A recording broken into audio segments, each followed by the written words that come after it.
Before 1948, when the welfare state was established, the able-bodied poor were sent to the workhouse and made to labour for their bed and board.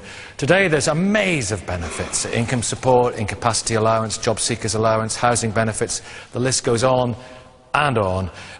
It can net a family of four 200 quid a week or more, plus rent-free accommodation. The tabloids are full of tales of scroungers and so-called baby farmers milking the system. So let's ask this: do benefits encourage sponging? Well, Linda Holroyd, you live on an estate. You've got a job, haven't you? Yes, I do. Working textiles? Yes, very low paid. Right, how much do you get? About £250 a week on top. Okay, so per annum, what we... About 13,000, if okay. that.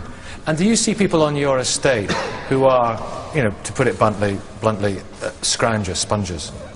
Not everybody's a sponger. But do you see some people? There's a lot of people out there who milk the benefit system for as much as they can get. They seem to have a lot of holidays a year abroad. They seem to have 42-inch colour televisions, something I can't afford to buy. They seem to have a new car every now and then. Where do you think they get the money from? Well, you tell me, Nicky, because if I knew how to do it, I would do it myself.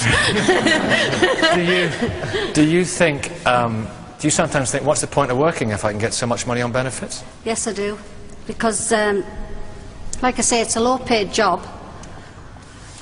People who are on benefits seem to get a lot of... They get the housing free. I have to pay my rent.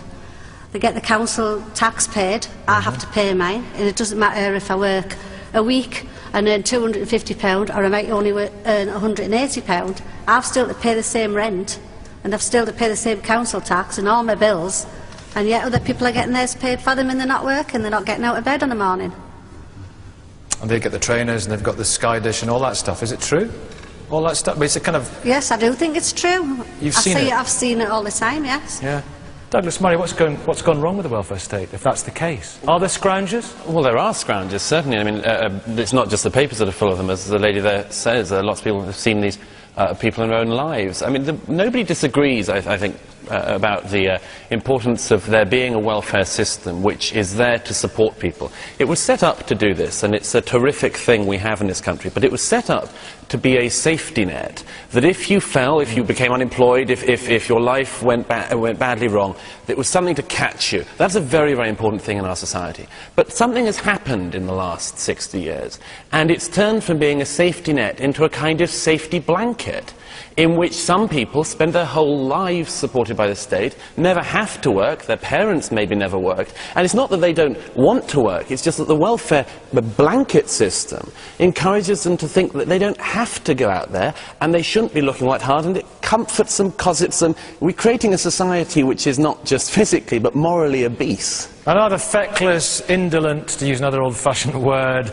people who are scrounging? What do you... Colette, you try and get people back into work. Yeah. There are an awful lot of people on the take, aren't there? Well, I don't agree with that statement at all. The majority of people that are on benefits have been in work and contribute to the system. As I say, I don't disagree with your point that there needs to be a safety net. I think you're confusing the benefit system with discussion around money. Benefits rates aren't generous at all. I'm sure there are plenty of people here who will back me up on this. I don't disagree with Linda's experience, but I don't think these people are on benefits. I've worked in this sector for at least 11 years plus, and that's not the experience of people that are on benefits. Is it a lifestyle? It's a lifestyle choice for some people. It's not a lifestyle choice. People don't choose to be unemployed. They don't want to be unemployed. They certainly don't want to be living on a low income. But the system is set up in a way that disadvantages people, and it compounds their issues by the loss of confidence. The Karen Matthews case was a year ago. Is that? I'm not talking about the terrible things that she did, kidnapping her daughter, but is that lifestyle not typical?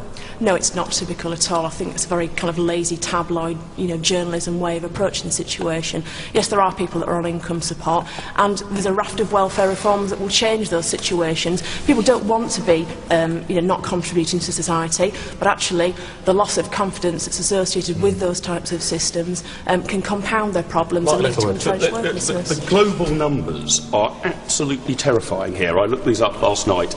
Somewhere around 2.5 million people people are on incapacity benefit. We're talking know about where moving that's come towards 1 in 10 adults saying that they are so sick and disabled they cannot A lot work. of people have been in work. This is an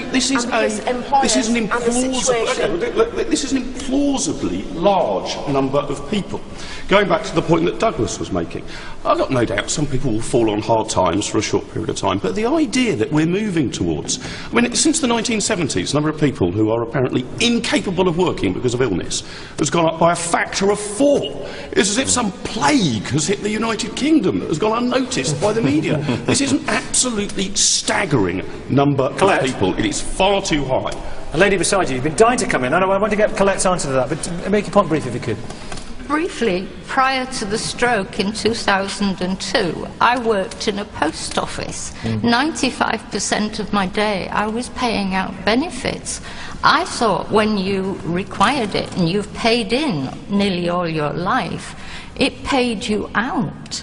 How wrong we were. I had to go, I was assessed in the hospital. When I eventually came home, the mobility part is obvious. The personal care is not.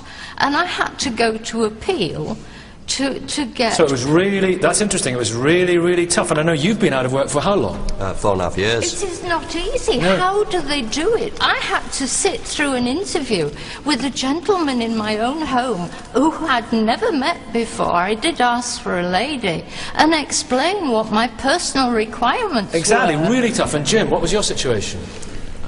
Basically, when I left... Sorry, Michael, I got your name wrong. My last job in 2005. I think what's happening is, going back to what this lady says. You've been out of work here, for 4.5 years, yeah? Yeah. Have you been offered work? No. I've chased work, and I've done everything that I'm supposed to do, and currently working with... So you told me earlier on you had been offered jobs? Yes. Right, okay, so you have been offered jobs? Yeah, I have been offered... Okay, why didn't you take them? Various reasons, really. I think one of the Because it wasn't what you wanted to do? Yeah, it was the personal reasons, the prestige, maybe the job. I felt the job was too... wasn't... for you? For me, yeah. Well, I mean, I was speaking to Mick earlier. He's obviously a bright bloke. As far as I can see, he's able-bodied. We've got to get away from this view that you've got to hang around for your ideal choice. There are many things I'd love to do in my life. He wants to be a landscape gardener. Well, good luck. And, you know, I hope that you're being helped with training and support and getting into it. I mean, I'd like to be the England centre-forward, but failing that, I'm probably not going to make that. I'm going to have to do other areas of work which perhaps are not ideal or optimum for me. But if you're capable of working, we've got to have as a starting point that the overwhelming majority of adults in this country surely are capable of looking after themselves. The overwhelming majority. Okay, James. I think in answer to your question earlier on, where do people get the money from, I mean, it's easy to blame the benefit system, but in fact you'll probably find if you ask these people it's from very, very high levels of debt. And that's driven by an entirely separate process of sort of a overconfidence in consumerism and people comparing each other and so forth. I'd just like to reiterate some of the points in that I'm assuming that your job's actually quite stable. A lot of the people who come in... No, my job is not stable. Nobody's job is stable these days. Yeah, whether you're a textile worker, I'm a textile worker. or a Anything merchant gets made banker. abroad. There are no such thing as... There are lots of hands up. Can I... Sorry, the point I want to make is that a lot of the times you say there's disincentives about benefit. It's actually the transition into and out of work.